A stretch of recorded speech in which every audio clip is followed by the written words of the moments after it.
Sacrifices on f7 in the early part of the game. In this lesson, I'd like to share with you some thoughts on a pattern that's quite common in some openings. And also, what I'd like to point out, that it doesn't necessarily have to be the same opening or the same exact sequence of moves. The theme will be, for this lesson, sacrifices on f7 in the early part of the game. Here we go. Here is the very first example. White started with e4 and black responded by playing d6. This is typically called the paired defense. Here the most common response for white would be to occupy the center with a second pawn, namely by playing d2 to d4. However, this game proceeded by white instead playing knight f3, developing. I like to point out over and over that the opening stage of the game is not the most important, at least not for non-professional players. As long as you follow the basic principles in the opening to develop your pieces and focus on the center squares that you control or occupy them, you'll be in good shape. Black played g6, and white, again, I would of course play d4, put a pawn in the center while I can. White developed the other knight to c3. However, it's certainly a move that fits in the mold that you want to develop and two, that you want to control the center. Black bishop moved to g7, and again white did not play d2 to d4, but developed the bishop to c4. And this is an interesting moment that I suggest you remember, that black can already make a very natural but immediately losing move. Just for fun, if you want, you may want to try to figure out what is that move that is extremely natural, a developing move, but yet a very bad one. Actually, there are two of those moves. One would be to develop the bishop from c8 to g4 and to create a pin over the white knight on f3. The problem with this move is that black has just put a bishop on an unprotected square on g4. And that allows white a very typical, for such positions, sacrifice. Namely, to give up the bishop for the pawn with a check. Obviously, if black does not capture the bishop, white just won a pawn for nothing. Plus, black will lose the right to castle. On the other hand, if the king does accept the sacrifice, then the knight will give a simple check with knight g5, opening up the queen's diagonal, and then on the following move, when the king retreats, queen takes bishop, and as a result of this little combination, white has just won a pawn. Let's go back and look at this position. So we learned that bishop g4 would be a mistake. It would lose a pawn immediately. However, there is another move that looks just as natural as the bishop developing to g4. It causes even more damage for black. Before we look at that bad move, I'd like to point out that black should simply develop his knight to f6 with a normal position. Black instead, in this game, played knight b8 to d7. Looks like one of the most natural moves, I have to say. Black develops, controls the central e5 square. Looks very normal. However, it allows a winning combination for white. Bishop captures on f7. As I mentioned in my previous comments, if black does not accept the sacrifice, which in this case is still the smaller damage, then white just remains a pawn up. So let's check out what happens if black indeed accepts the sacrifice. Of course, white needs to follow up very ambitiously and aggressively by checking immediately with knight g5. And now we realize what the problem is. The problem is that if the black king retreats to the 8th rank, whether it is to f8 and allows a fork, or the king moves to e8 and allows knight e6 to trap the queen, the end result is that white will win the black queen, and only losing a bishop and a knight for it. But what happens if the king rather moves forward than backward? Well, as it typically happens when a king is wandering around in the middle of the board, it does not end well. And in this case, white will end up checkmating in just a few moves. Of course, white needs to play very aggressively by attacking the black king, either with the knight or as white did with the queen on f3. If right now black would move out of the check by capturing the knight on g5, white could checkmate in just 2 moves. Kind of a cute way by making a discovery. All of a sudden the bishop is checking the king, and then after king h4, the checkmate arrives with queen h3. Let's go back and see what happens if black does a real ugly move, moving right to the middle of the board. Of course, white can already win for sure by giving a family fork with knight f7, but white can actually force checkmate, which is even better than winning a queen. White played d4, check. Black has only one legal move, capturing the pawn. You may wonder what was the purpose of giving the pawn up. Well, the answer to that is that white didn't want to waste time to open up the diagonal of the bishop. So this way white sacrificed the pawn, which in this situation has certainly no importance, because it's about whether white can checkmate the king or not. And by gaining the time to be able to involve the bishop in the attack, it's well worth a pawn. In c4, queen e2, as you can see, white just keeps attacking and attacking over and over the black king, and finally, time for checkmate in b5. A very good example to show how these bishop takes f7 sacrifices work. Let's move on to our next example with another short game. Again, the game starts with e4 and d6, the paired defense. And in this game, on the other hand, white played d4, occupying the center with a second pawn. Black played g6, and now knight f3, developing, and developing on the other side as well. Knight d7, again an inferior move to developing the other side. Knight f6 is a more accurate move for black, and came bishop to c4. And here, black already had to be extremely careful not to get into trouble. The threat is there, we already learned. If black would make some kind of random move like a6, we already know the sacrifice would work even better than in the previous example, as white already even played d4.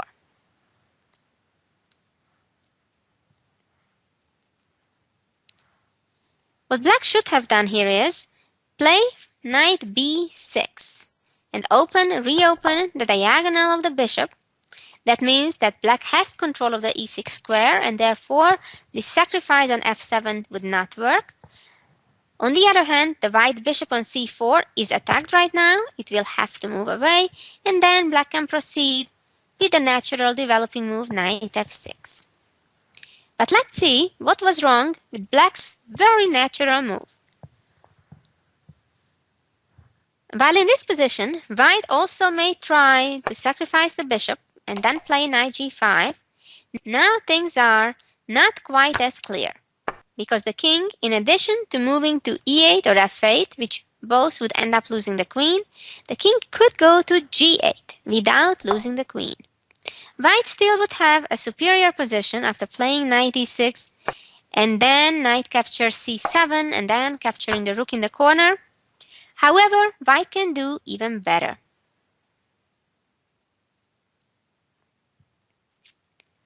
After knight f6, the most precise move is to advance in the center by playing e5. Now the problem for black is that this move chases the knight away. Black traded, and white recaptured. And now, anywhere the knight goes, white will get a significant advantage. For example, if the knight retreats to g8, that would take away the g8 square from the black king, and the usual bishop takes f7 sacrifice would work because the black queen will be lost. The game continued with knight g4, and now again the sacrifice works because after capture, knight g5, again the black king has a hard time finding an acceptable square. We already know what happens if the king goes to f8 or e8, knight e6. On the other hand, in this case, if the king moves to g8, the problem is that since the d pawns are no longer on d4 and d6, the white queen is free to go to d5 and attack the black king, and then checkmate it on the following move with queen f7. Therefore, black resigned. Let's go back and see another short game where white used very similar ideas. e4, d6, and again white played knight f3, which is certainly less popular than if white would play d4 instead.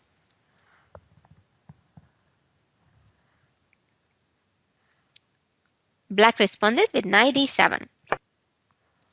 One thing that seems to be very common in all these short games, that if black plays knight d7 in the pirt at an early stage, it can land in serious trouble. Bishop c4, and now black already had to be very careful. g6 is already a losing move. Again, the problem is the weakness of the e6 square after this sacrifice arrives. Knight g5, and now if the king retreats to e8, white traps the queen with knight e6. If the king goes to g7, again knight e6, forking the black king and queen. And if the king goes to f6, then similarly to what we already saw, the white queen comes into the action, and after king takes knight, the discovered check, followed by the checkmate with queen h3. Let's move on to still the same pattern with the bishop f7 sacrifice, but when it arises from a completely different opening and somewhat different scenario. Here we go. White started again with e4, and here black responded with a Sicilian defense. White tried the gambit, the Smith-Morra gambit, by playing d4, black captured, c3, black captured, and knight captures back. Without going too much into the details of this gambit, just to give you a general idea, white is purposefully giving up a pawn in order to open files and diagonals quickly for his pieces. Black played d6, and white played bishop to c4. This is, by the way, a tricky move, because if black right now would play knight f6, white could respond playing e5, sacrificing a pawn, or at least so it seems, and then with a bishop f7 sacrifice win black's queen. After king captures, queen takes queen, and white of course won major material. Going back to the game, after bishop c4, black responded by playing e5 to try to prevent this very idea. However, playing e5 has several problems, one of them being that it greatly weakens the d5 square. Black can no longer ever control that square with any of his pawns. White continued by playing knight f3. And here black made a major mistake, most likely in fear that if he would play knight f6, that would allow white to play knight g5 and immediately put dual attack on f7, against which black would have serious problem to find defense. Black played h6. However, this move loses right away. A much better move was to play bishop to e7. And now it's action time. Obviously, you know already the subject of this lesson, so that's kind of a big hint. But nevertheless, try to figure out the following moves after the combination. What should white play here, and how should white follow up after black accepts the sacrifice? Try to take a few minutes at least, or 10-15 minutes, and try to work out the different options after the sacrifice, and then come back and see if you guessed correctly. The game continued with bishop takes f7 sacrifice. As we know, if a sacrifice is not being accepted, most of the time, not always, but most of the time, it's a good sign because it means that we won material, or at least when we're talking about sacrifices that involve capturing an enemy piece. So really here, the question is, what if black indeed accepts the sacrifice? Well, the idea is to then play knight e5. Of course, this is not a real second sacrifice because the d6 pawn is in a pin, and if pawn would take the knight, the black queen would fall. Now the black king has problem finding a good place. And as we'll see, the h7, h6 move causes special problems for black. For example, after king e8, white could very successfully play queen h5, and because the pawn is no longer on h7, black cannot really play g6. On the other hand, after king e7, checkmate arrives with queen f7. Going back again for a moment, after knight e5, if black plays king f6, which is relatively the best choice, then white could play simply queen d4, creating a threat of discovery with the knight. The game here continued by black playing king e7. Problem is that white is ready to bring another knight to the attack with check. If the king retreats to e8, queen h5 would arrive again just like in the previous variation. But let's see what happens after king e6. Again, we're chasing the king out. We don't care about the knight. When we see an enemy king in the middle of the board with still plenty of pieces, and especially of course queens on the board, we have to believe that there must be somewhere a checkmate. The only task is to find how. Oftentimes there is even more than one way to achieve our goal. Bishop f4 check, king d4, bishop e3 check. If now the black king runs to c4, checkmate in 1, queen e2. Or after king e5, checkmate in 2 moves, queen f4, king e6, and queen f5. An impressive and quick victory, a very nice example of the bishop f7 sacrifices. So what was common in all of these 4 examples? Well, of course, white sacrificed the bishop for just a pawn in all 4 of these games within the first 8 moves. Well, on one hand, black should hurry up and castle as soon as possible. Typically, the general advice is hurry up and develop your kingside bishop and knight and castle, and only then start developing your bishop and knight on the other side of the board. Black in these examples have been mixing things in, developing a piece on the king side, developing a piece on the queen side, and that's what resulted in trouble. In many openings, the punishment is not so immediate and not so decisive, but as you can see, with these type of setups, when black plays the pitched defense, it just seems to happen all the time, even though the positions are different, the ideas repeat themselves over and over.